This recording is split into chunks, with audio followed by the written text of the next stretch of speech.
please. Sedekah please.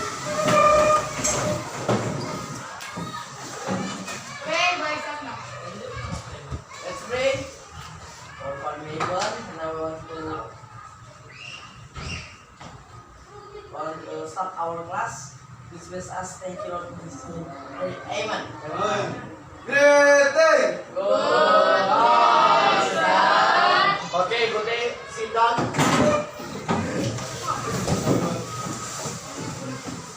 Oke, baik. Sebelum kita mulaikan kelas kita hari ini, kita berdiri semua. Kita menyanyi bersama-sama ya.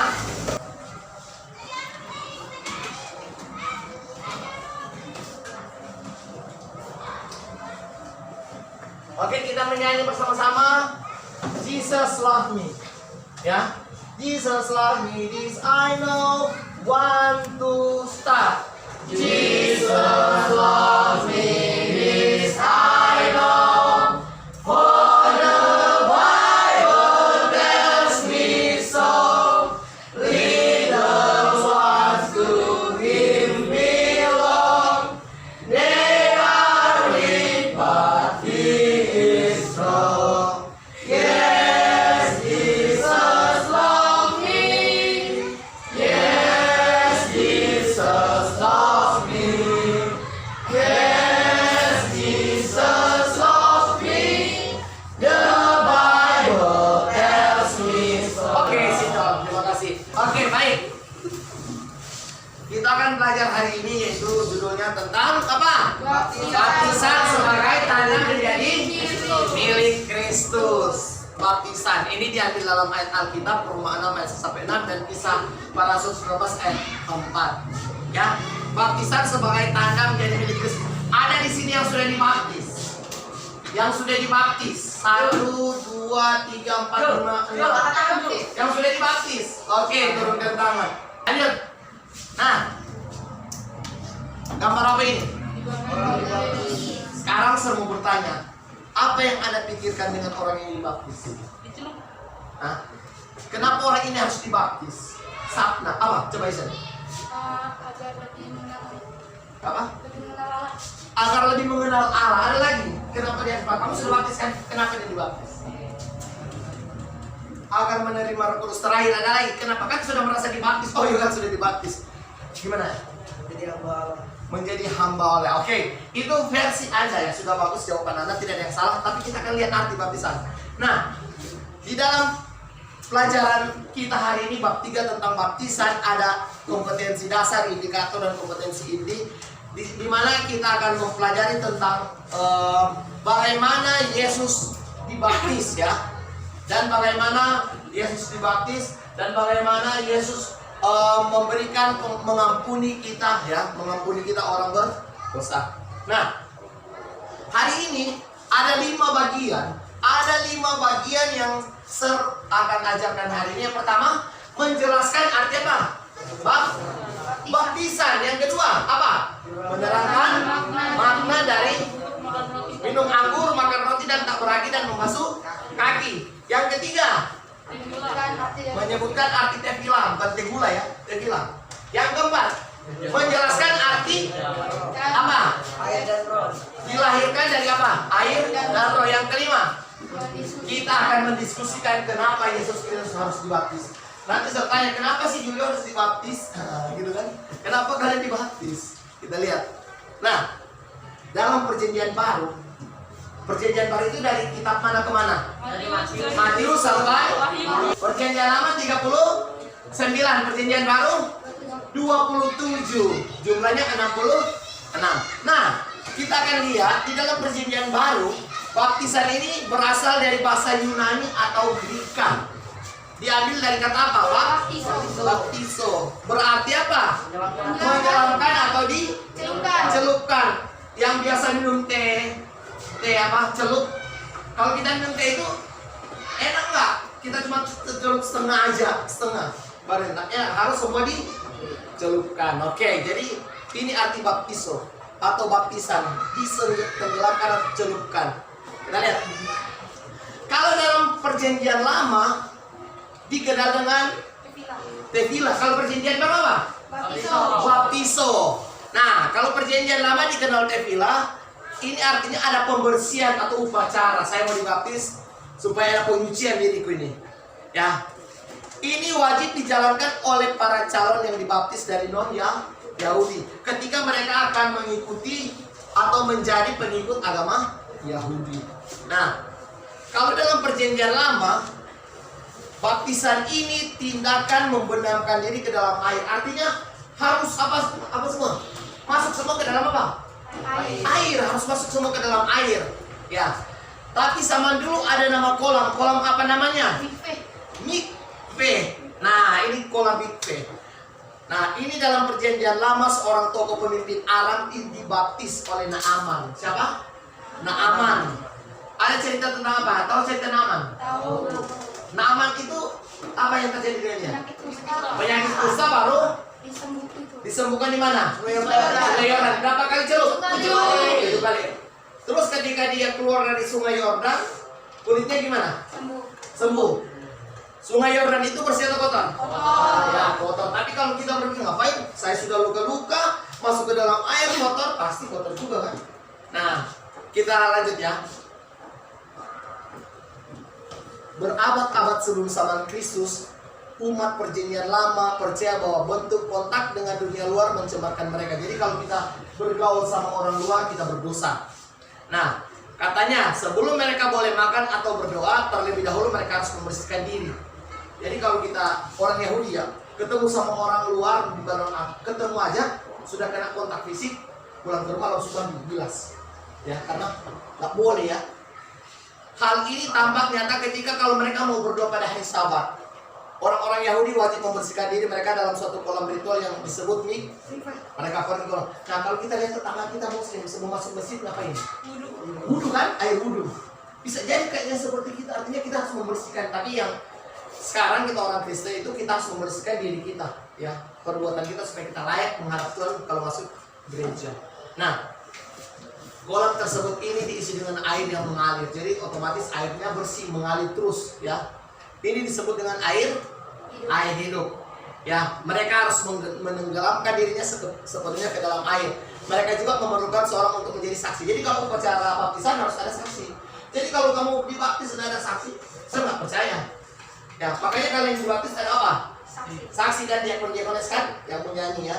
Sebagaimana pun. Jadi orang dibaptis harus ada saksi.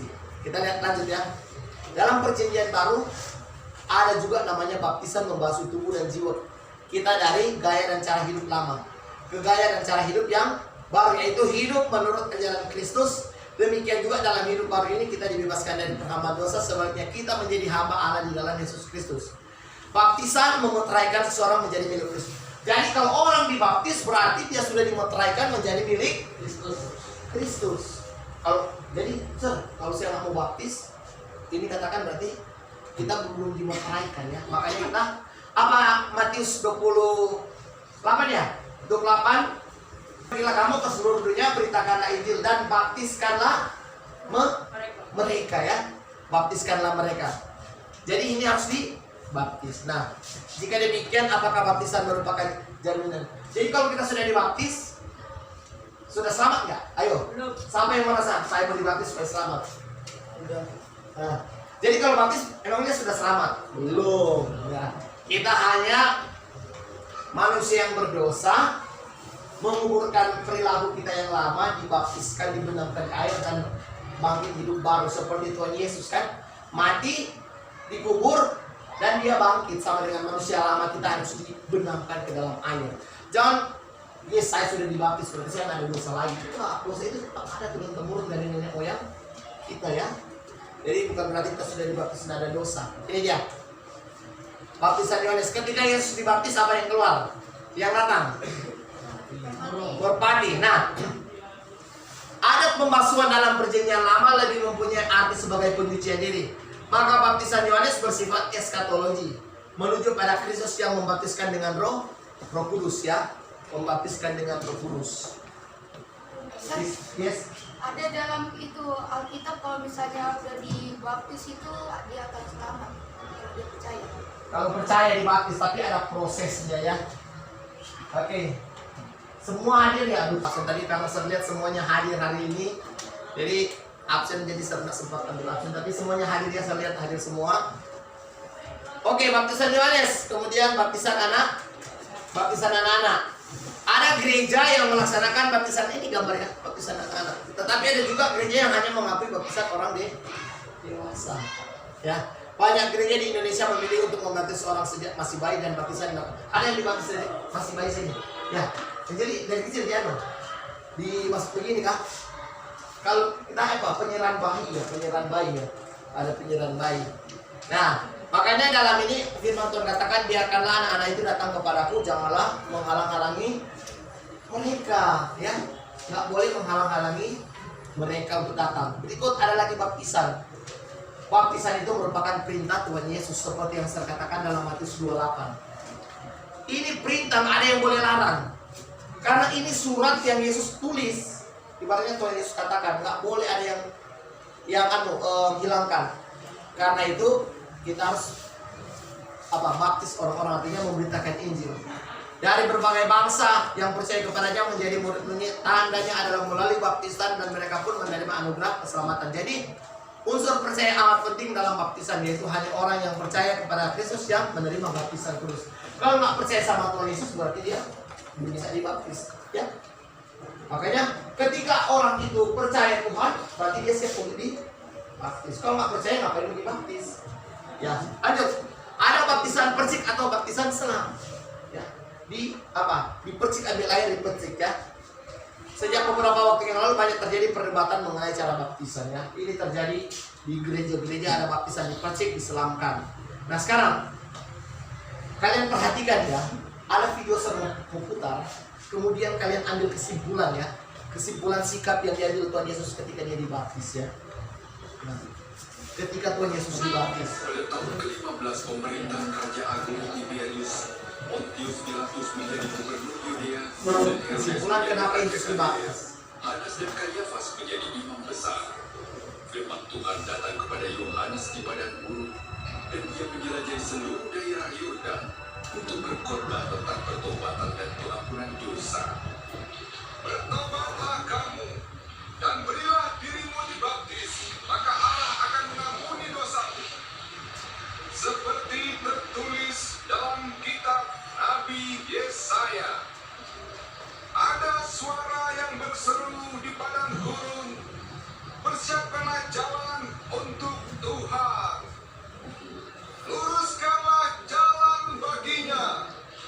Setiap lembah akan ditimbun dan setiap bukit menjadi rata. Jalan yang berliku diluruskan, jalan yang berlekuk diratakan, dan semua orang akan melihat keselamatan Allah. Apa yang harus kami perbuat? Kamu keturunan ular beluga. Apa yang harus kami lakukan? Tunjukkan kami jalan untuk kembali. Siapa yang mempunyai 2 helai baju harus memberikan 1 pada orang yang tidak punya. Dan siapa punya makanan harus membagikannya. Guru, kami ini penagih pajak. Bagaimana dengan kami? Jangan menagih lebih dari seharusnya. Bagaimana dengan kami? Apa yang harus kami perbuat? Jangan mengambil uang orang dengan paksa. Dan jangan juga kamu memeras mereka. Cukupkanlah dirimu dengan gajimu.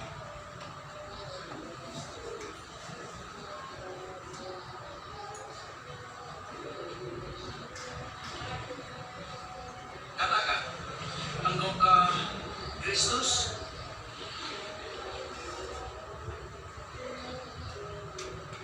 Aku membaptis kamu dengan air.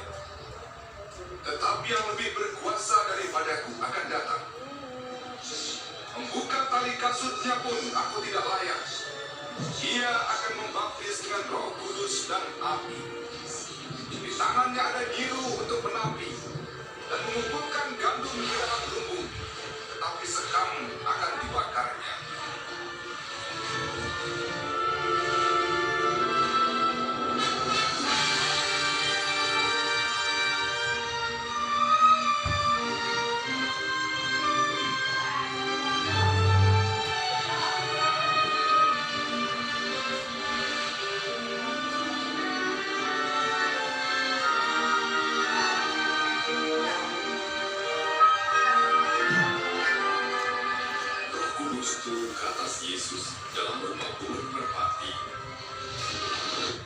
Oke, baik. Nah, sudah nonton? Saya mau bertanya. Ya. Dalam cuplikan video tadi, Yesus dibaptis di Sungai Yordan. Nah, kesimpulan tentang sikap yang diambil oleh Yesus mengenai baptisan, ya. Kenapa Yesus harus dibaptis? Kalian tahu? Coba kalian. Kenapa Yesus dibaptis?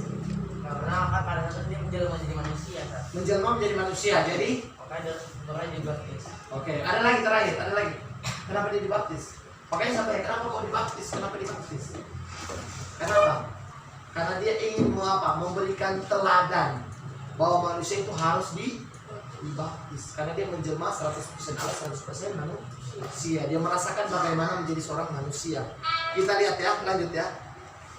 Makna dari baptisannya. Ini kita akan buat kelompok. Yang kelompok 3 kelompok. Silakan cari tahu apa makna dari baptisan. Silakan yang tadi sini yang 3 kelompok, silakan 2 menit dari sekarang. Makna baptisan dengan kata-kata kalian sendiri. Ayo, silakan yang sudah tunjukkan tadi, ayo silakan.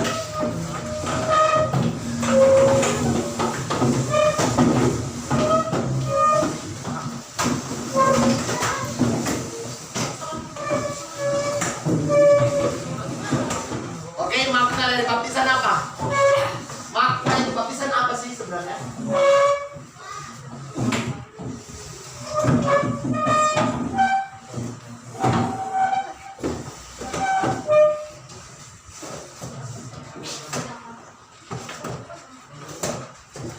Simpel aja jawabannya.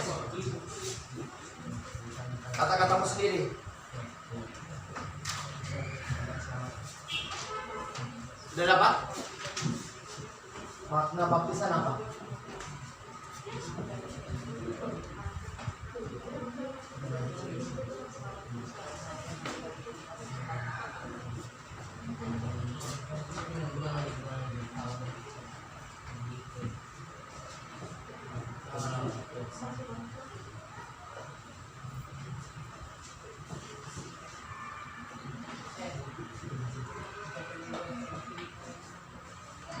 Oke. Makna kita menerima Yesus sebagai tanda juru selamat. Oke. Siapa duluan? Sini aja. Simpel apa Pak?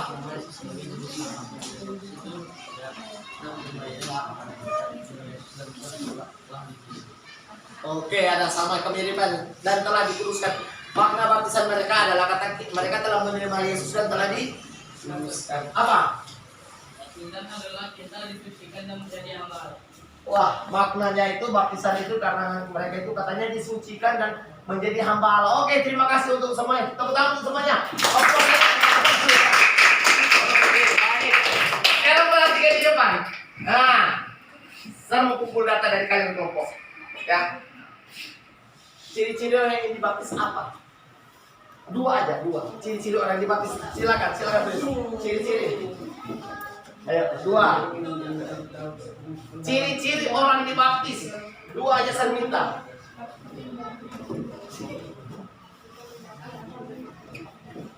Kalau kalian lihat tadi Matius 28 ayat 11 dan 20 ada ciri-ciri orang dibaptis.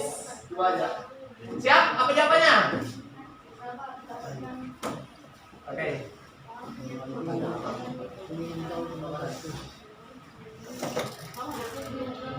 Yang sudah baptis pasti tahu itu.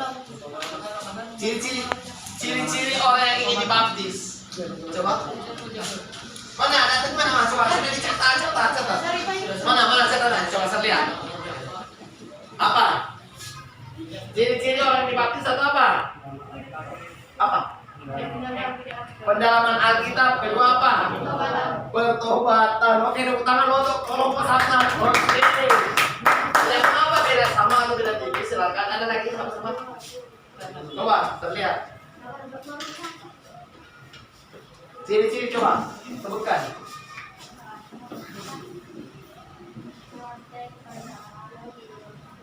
Terus. Oke, beda tipis. Oke, tepuk tangan untuk kelompoknya Stella. Percaya kepada pendalaman arus. Terakhir. Mana? Oh, coba nama bahasa ya. Coba. Ya, silakan apa? Ciri-ciri orang dibaptis. Ya.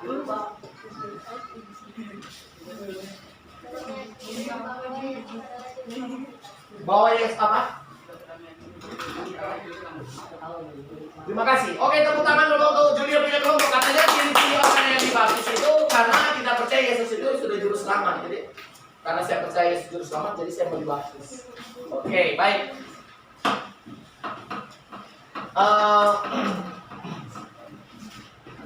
Jadi di sini saya minta dari kalian ya peserta didik bersama-sama membuat kesimpulan tentang orang yang ingin mengambil keputusan dibaptis dan mendiskusikan arti baptisan air dan roh. Jadi apa itu baptisan roh? Ada baptisan roh. Coba berpikir. Dan orang yang mengambil keputusan dibaptis ya, apa yang terjadi dengan orang yang mengambil keputusan dibaptis? Kalian tahu apa yang terjadi dengan orang yang Dia seperti dilahirkan kembali, Sir. dilahirkan kembali? Lanjut, baru ada lagi ya. Membuat kita harus buat kesimpulan ketika orang itu mengambil keputusan dibaptis ya. Dia seperti merasa apa? Dilahirkan kembali. Apa lagi? Merasa besar kepala, kakek jadi baptis langsung besar kepala, kakek langsung bangga, oh saya sudah baptis. Atau gimana lagi? Gimana? Mendapat apa? Memperoleh hidup yang baru kata. Oke, baik. Coba kali ini, coba kelompoknya Stella. Betul. Coba apa itu baptisan? Baptisan roh. Baptisan roh itu artinya baptisan dari mana? Baptisan dari mana? Roh. Dari Allah. Dari mana? Allah. Dari Allah ya. Aku membaptiskan engkau dalam nama Bapa, Putra dan Roh Kudus. Oke, baik. Syarat baptisan. Ayo. Syarat. Coba sebutkan satu syarat baptisan. Percaya kepada Yesus. Apa? Langsung ngomong aja. Syarat baptisan. Saya kira sekarang sudah dibaptis. Hah? Syarat percaya kepada Tuhan apa tadi? Percaya kepada Yesus sudah sama ya. Ada lagi syarat dibaptis, sudah dibaptis apa? Ayo. Iya. Iya. Syarat dibaptis, syarat dibaptis apa? Apa? Harus ada pendeta, betul. Syarat dibaptis katanya harus ada pendeta. Memang betul harus ada pendeta. Harus sudah mengerti tentang firman Tuhan. Oke, baik. Nah, ini ada tugas. Baik, silakan simpulkan materi kita hari ini adalah coba masing-masing kelompok simpulkan. Coba masing-masing kelompok simpulkan. Sebelum saya simpulkan materi kita, silakan simpulkan apa yang Anda dapat hari ini tentang baptisan. Ayo. Apa yang kalian dapat hari ini tentang baptisan? Oke, ada yang bisa langsung ngomong, ada yang catat. Oke, Sir. Apa? Jadi baptisan itu sebagai tanda bahwa kita tuh mengikuti Yesus Kristus. Sebagai tanda pengikut Kristus. Ada lagi atau sudah ini? Cukup. Ada yang menguatkan? Oke, caranya hanya ada sini nggak? Apa yang kamu dapat pelajaran tentang baptisan? Oke, terima kasih. Kalau mau dibaptis nggak boleh sembarangan dibaptis. Terus apa lagi? Yang kalian dapat dari pelajaran ini apa? Kita menjadi lebih dekat dengan Allah. Oke, itu kesimpulan kalian masing-masing. Tidak ada yang salah, kesimpulan itu dari hati kalian. Nah, jadi kesimpulan hari ini bahas tentang baptisan adalah ketika Yesus berada di atas dunia ini, banyak sekali hal-hal yang dialami. Salah satunya dia pernah lapar. Ya, dia pernah lapar kan? Dikasih makan ikan. Dia pernah makan ikan dari Yesus. Dia pernah ditampar, diludahi. Dia merasakan bagaimana menjadi seorang apa? Menjadi manusia. Nah, Yesus juga merasakan ketika dia merasakan bagaimana menjadi manusia, dia memberikan teladan harus dibaptis. Jadi ini adalah teladan. Jadi kesimpulan hari ini adalah marilah kita ikut teladan yang Yesus ajarkan kepada kita, yaitu harus ada baptisan. Oke, untuk itu kita akan bertemu minggu depan, tapi ada tugas yang akan saya berikan. Silakan catat.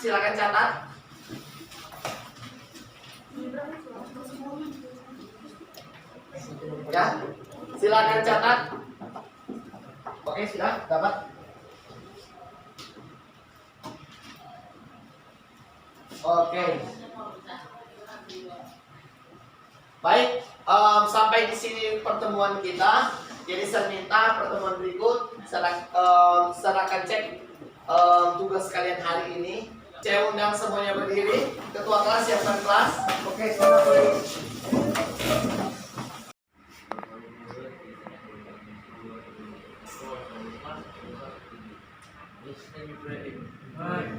Greeting. Thank you, sir. Oke, baik, thank you. Sit down. Sampai ketemu minggu depan ya. Tuhan memberkati. Terima kasih.